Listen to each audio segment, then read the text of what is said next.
Form दिलेले आहे त्या ईव्ही फॉर्म मध्ये जे नमुने आहेत त्यामध्ये म्हटलं गेलेलं आहे की कुठल्याही महापालिकांमध्ये थेट महापौर पदाची निवडणूक नाही आहे, परंतु आता तुम्ही जे ईव्ही फॉर्मचं नमूद दिलं गेलं आहे त्यामध्ये थेट महापौर म्हणजे महापौर पदासाठीच देखील नाव लिहिलेलं आहे.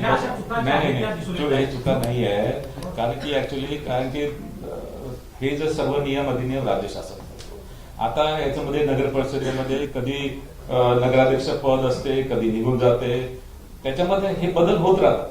आणि तसंच म्हणजे महापौर पद जे आहे ते कधी डायरेक्ट इलेक्शन होईल, कधी होणार नाही.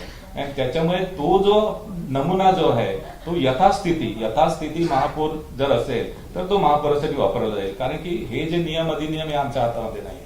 ही ऍक्च्युली राज्य सरकार आता नगराध्यक्षाच्या बाबतीत कधी नगराध्यक्षची डायरेक्ट निवडणूक होत होती, कधी नगराध्यक्ष ऍक्च्युली त्यानंतर इनडायरेक्ट त्याचे इलेक्शन होत होतं.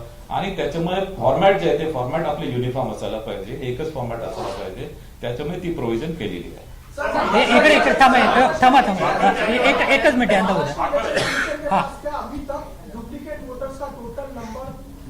मैंने आपको बताया डुप्लीकेट वोटर जो है, डुप्लीकेट नहीं, दुबार वोटर्स जो है, मैंने संभाव्य दुबार ऑन एंड अराउंड 15 लाख है, ऑन एंड अराउंड 15 लाख.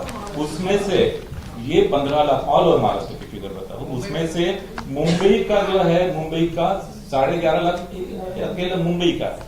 और उसमें 11.5 लाख में मुंबई ने जो एक्सरसाइज किया है उसमें वो एक्सरसाइज में उनको ऐसा दिखाई दिया है कि एक्चुअल दुबार जो है वो सिर्फ 70,000 to 80,000 है. 31 जानेवारीपर्यंत स्थानिक स्वराज्य संस्थांच्या निवडणुका पूर्ण होतील का सर्वोच्च न्यायालयाने दिलेल्या निर्णयानुसार? आणि दुसरं, यामध्ये फेरमतदान जर करायची गरज पडली तर त्याची तारीख कशी स्पेसिफिक असेल का? यामध्ये बघा 31 जानेवारी 2026 पर्यंत सर्व निवडणुका घ्यायच्या आहेत. आम्हाला नगर परिषद नगरपंचायतच्या निवडणुका ऍक्च्युली मोस्टली 90% आम्ही घेतलेल्या आहेत. आता 10% शिल्लक आहे, ते आपण 20 तारखेला घेणार आहे. 21 तारखेला निकाल लागणार आहे. सेकंड, एक minute let me complete. Second, महानगरपालिकेचं जे आहे, महानगरपालिकेचं आताच आपण घोषित केलेलं आहे, ते सुद्धा 31 जानेवारीच्या आधी होईल. आता जिल्हा परिषद पंचायत समितीच्या बाबतीत माननीय सर्वोच्च न्यायालयाने आदेश दिलेला आहे की फक्त ज्या जिल्हा परिषद पंचायत समिती याचं रिझर्वेशन जे आहे 50%च्या आतमध्ये जिथे आहे तिथेच तुम्ही घ्या.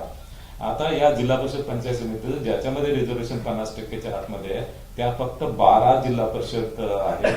आणि या 12 जिल्हा परिषदचं नियोजन आम्ही करतो आहे.